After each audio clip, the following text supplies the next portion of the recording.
This is my greatest pleasure to introduce Dr. Chen. She was from Taiwan, and where she completed her undergrad and master's degree. She then came to the Bay Area to pursue her PhD in biophysics at UCSF. During her doctoral study, Xihan focused on investigating host pathogen interactions and ubiquitin ligases, providing valuable insights into the interregulation of choline ring ligases. Following her PhD, she joined Genentech as a postdoc fellow under the guidance of Dr. Ingrid Wirtz. During this time, she delved further into the complexities of ubiquitin proteasome biology, leading to unexpected discoveries about protein degrader mechanisms of action. She is now currently joined at BMS last winter, but she will share her exciting postdoc work from Genentech today. Xihan, thanks for joining today, and now the floor is yours. Thank you, Ho-Jung, for the kind introduction and the opportunity to present my postdoc work. I'll be talking to you about biologically active peptides produced by the proteasome and how they may become relevant in targeted protein degradation. So I think this field doesn't pay that much attention to proteasomally generated peptides that much. So I just want to kind of remind everyone, shortly after the proteasome was discovered more than 30 years ago, it was clear and mostly defined by seminal work from Fred Goldberg and Tom Madiala's group, and here reviewed by Supernova in his 94 article, that the ubiquitin proteasome system involved not only complete destruction of its protein substrates, but also limited proteolysis that lead to biologically active peptides and fragments. And so suffice to say that the clinical success of pomalidomide, lenalidomide, and many cell mods in development really inspired the rapid development of molecular glue degraders and also heterobifunctional PROTAC molecules. And this is certainly based on a clear mechanistic understanding of how this molecule works. And however, the mechanism by which IMiDs and cell mods mediate neosubstrate ubiquitination and proteasomal degradation doesn't seem to be quite compatible with its clinical activity. Specifically, its clinical combination with a proteasome inhibitor such as bortezomib has become a standard of care in treating multiple myeloma. But how does this paradoxical combination work? This then lead to another interesting line of questioning: is a loss of target solely responsible for the therapeutic outcome? To address these questions, we turn to heterobifunctional BET degraders for in-depth studies, because the biology is pretty well characterized, as shown in the cartoon here. BRD4 depletion blocks oncogenic transcription and therefore lead to cancer cell death. And B, we can take advantage of all these available high quality tool compounds to investigate degrader biology. And those compounds co-opt different E3 ligases, which allow us to perform genetic studies to decouple E3 specific mechanism, if there's any. And C, those degraders target a small and defined set of targets, namely BRD3, BRD2, as well as BRD4.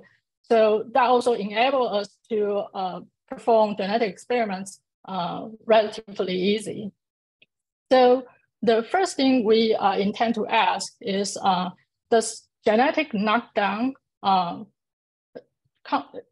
does protein degrader induce cell death in a similar manner to genetic knockdown, specifically regarding their cytotoxic and cytostatic profile?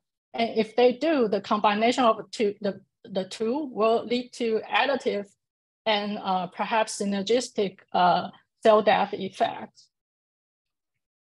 So to be able to quantify the cytotoxic and the cytostatic response, we took advantage of drug growth rate inhibition drug sensitivity matrix, also known as GR matrix, and specifically GR max, as denoted by the y-axis here, mirrors E max in portraying drug potency in a drug sensitive drug dose response behavior. So with a GR max value less than 0, that indicate your compound is cytotoxic, whereas a GR max value between 1 and 0 indicate partial or complete cytostasis. So with that in mind, I surveyed 18 different cancer cell lines, and for their response to MZ1, which is a VHL-based BET degrader, versus for their response to an inactive epimer, cis-MZ1, which inhibits but doesn't degrade the target proteins. So we found that cis-MZ1 only contribute cytotoxically to 3 out of the 18 cell lines, whereas MZ1 is broadly cytotoxic to all the cell lines except for MCF7 that doesn't express Caspase 3. So then we asked, does target depletion really explain the differential cytotoxicity of BET degrader? And to address that, I picked 22RB1, which is AR-positive prostate carcinoma cell line for in-depth studies. So here you are looking at InQSI experiments where we monitor a percent cell conference and Caspase activity in a kinetic manner. And the first thing we notice is that BRD4 depletion by siRNA slow down cell proliferation, but doesn't really have a Caspase activity. And JQ1, which is the inhibitor control, also slow down cell proliferation, and when combined with a BRD4 knockdown, it further exacerbate cell death phenotype with a slight activation of Caspases. This is by, in contrast to BET degraders, here we have a potent and acute Caspase activation, but paradoxically, when combined with a BRD4 knockdown, it suppress and delay Caspase activation. This suggests that Caspase activation induced by MZ1, the BET degrader, relies on a gain of function that requires the presence of BRD4. And to understand this paradoxical rescue effect and whether or not this is specifically requires BRD4, we extend the siRNA co-treatment experiments to other targets, BRD3, BRD2, and BRD4 long and short specific knockdown. Here we can see only BRD4 long specific isoform was minimal and sufficient to confer this rescue effect. In other words, BRD4 long isoform is required for BET degrader dependent Caspase activation, whereas knocking down other targets doesn't have much of the effect. So we also further, confirmed this observation and found that this is unique to BET degraders, independent of the co-opted E3 ligases, and it doesn't happen to other cytotoxic agents. So to review what we have earlier on, genetic knockdown of BRD4 and additional targets give us a cytostatic effect. Protein degrader is cytotoxic, and combination of the two give us a suppressed and delayed muted cytotoxic response, suggesting that the degradation product may play a role in contributing the cell death phenotype.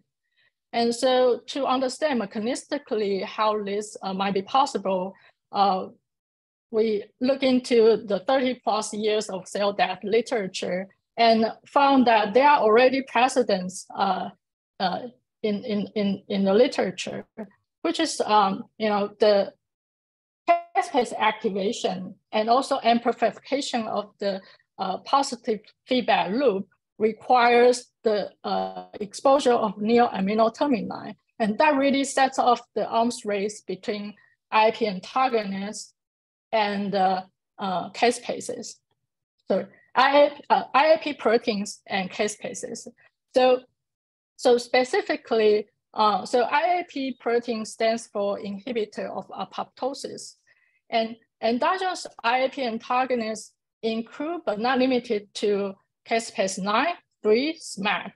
So when Caspase initiated Caspase, such as Caspase 9, become activated, it start with the autocatalytic cleavage that expose the hidden IAP-binding sequence, and then engage with IAPs, right? So the exposure of neo-amino termini can happen upon this autocatalytic cleavage events, or in the case of SMAC, that will be translocation from the mitochondrial intermembrane space to the cytoplasm, and the exposed IAP-binding sequence, also known as IBM, then binds to IAPs. In the case of CIAP, that IBM sequence induce CIAP1 dimerization and autocatalytic degradation, because many of the IAPs happens to also be E3 ligases, and that's how they become activated. And so therefore lowering the apoptotic threshold governed by the IAP proteins that precipitate cell death. So with that in mind, we wanted to know, the logical question would be, would proteasomal degradation of BRD4 long isoform release IBM peptides, and that contribute to the cell death phenotype? To address this, we set up an in vitro degradation assay with purified BRD4 and proteasome, and we found the complete reaction. We were able to identify 600 unique peptides matching to BRD4 long isoform, whereas the control reaction without purified proteasome identified 0 peptides. So we have confidence that the 600 peptides were indeed BRD4 degradation products. And from those, we confirmed 22 of them perform CIAP1 binding activity and were able to activate CIAP1.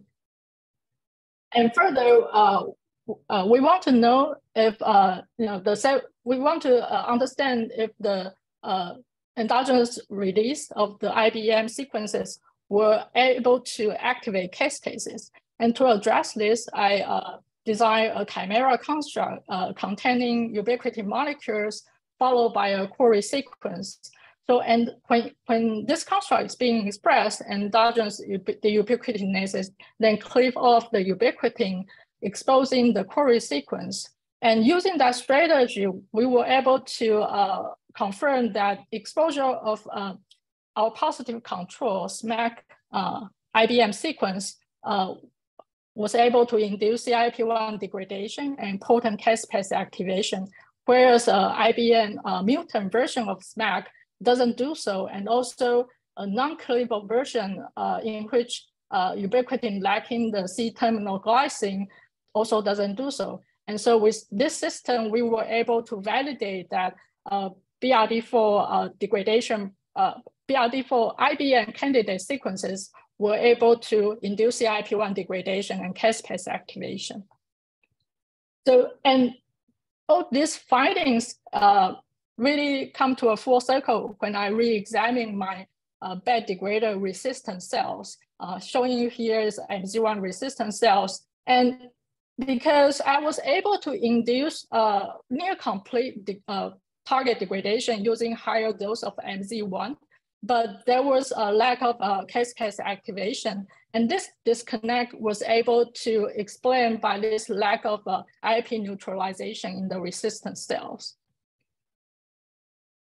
So we also identify genetic alterations in the IAP regulated pathway in those resistant cells. So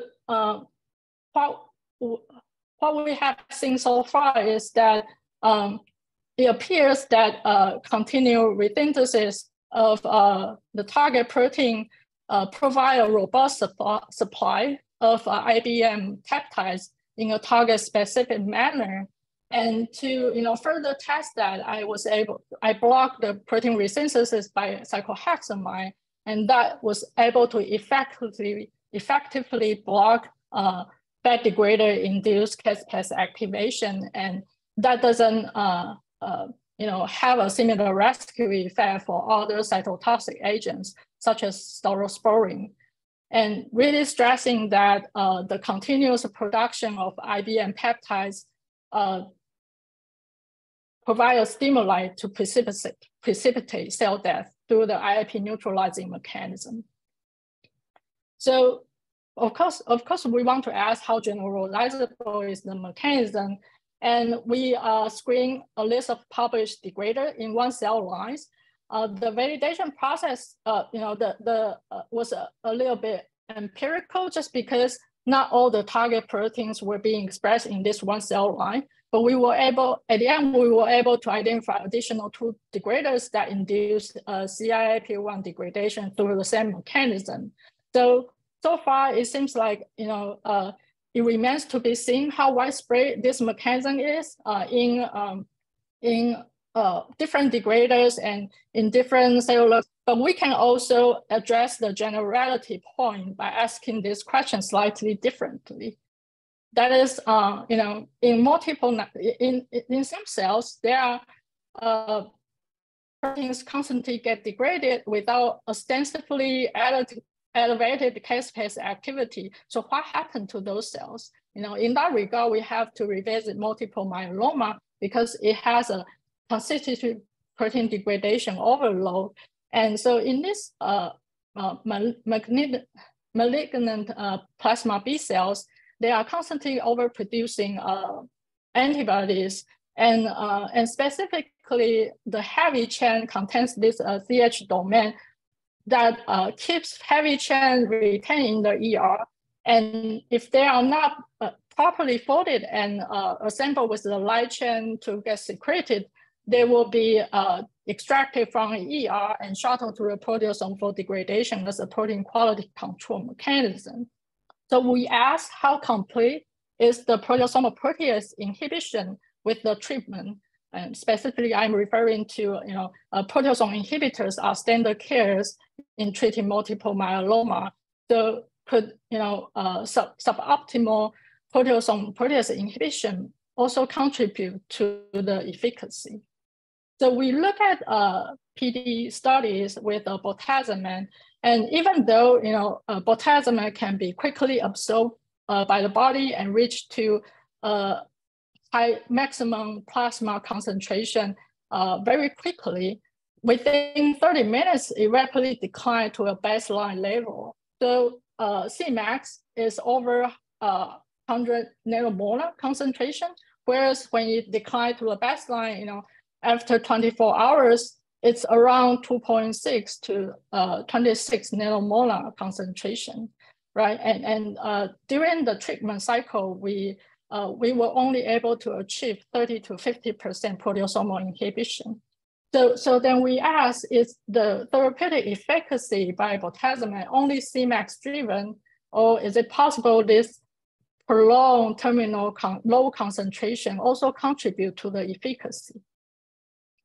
And we wish to explore the later possibility by perhaps thinking, at the low concentration, bortezomib doesn't really fully block target protein proteolysis, but rather to perturb immunoglobulin peptide repertoire to produce IAP-binding sequences. So to investigate this hypothesis further, we look into immunoglobulin heavy chain constant region sequences, and we found IgA contains a canonical IAP-binding sequence.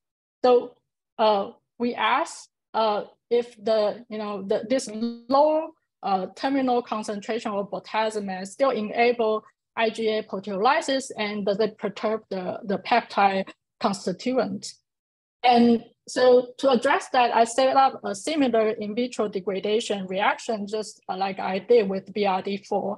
So here, in combination of purified glycosylated IgA with proteasome, we see a complete degradation of IgA. And when co-treating with saturating proteasome inhibitors, it stabilizes IgA. Whereas when co-treating with a relatively low bortezomib concentration, IgA degradation still happens. And so what happened to the degradation products? And we found and identified two IAP-binding sequences in the IgA constant region being liberated in the presence of this low bortezomib concentration. So that suggests that, perhaps the IgA binding sequences, being released during low bortezomib treatment can regulate cell death. And to investigate this further, we survey a number of multiple myeloma cell lines with matching heavy chain and light chain subtypes. And we found that IgA multiple myeloma cell lines can respond to low dose of bortezomib, specifically bortezomib-induced CIP1 degradation and caspase activation in IgA cell lines at the earlier window.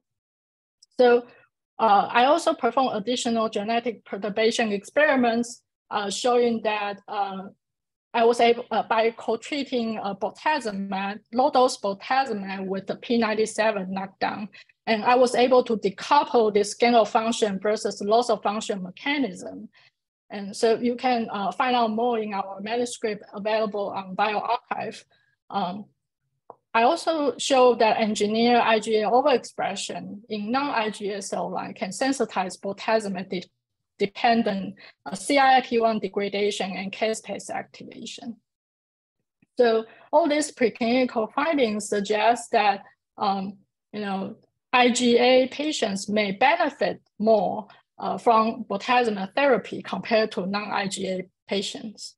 And so to validate that hypothesis in real-world data, we collaborated with our clinical scientists and to see, we analyzed a cohort of around 400 newly diagnosed multiple myeloma patients and stratified their Ig type by Ig and non-Ig type. And we found, and those patients are only receiving, they receive bortezomib as an induction therapy. So we purposefully exclude those who receive bortezomib as a maintenance therapy to, that may be a confounding factor.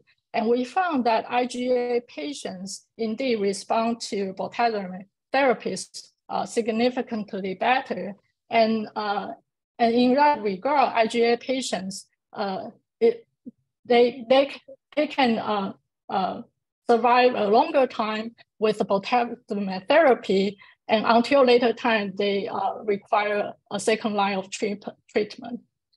So what we have shown you so far may be able to explain this paradoxical clinical benefit achieved by proteasome inhibitor combining with IMiDs and CELMAR as a standard of care treatment.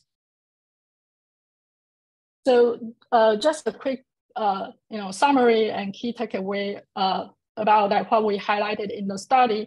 We revealed that those target degradation products can perform apoptotic function in a target-specific manner. It depends on whether the target contains an IAP-binding sequence and whether they become exposed upon proteasomal-mediated cleavage. And that mechanism can manifest it as an improved response to bortezomib-treated IgA multiple myeloma patients. This may help explain this long-standing CELMAR-bortezomib therapeutic paradox. And we reasoned that this mechanism could be therapeutic beneficial when induced in tumor cells, but it could also be a toxicity liability in normal cells and you may want to consider that in non-oncology indications when using protein degrader as a modality. And this could also provide a design consideration to maximize therapeutic benefits of degraders and other proteolysis-modulating compounds. So I kind of want to go back to the beginning notes that I gave us. This certainly, this project wasn't it wasn't an easy one. So, but we can draw a lot of analogy from what we know about MHC peptide production by the proteasome, right?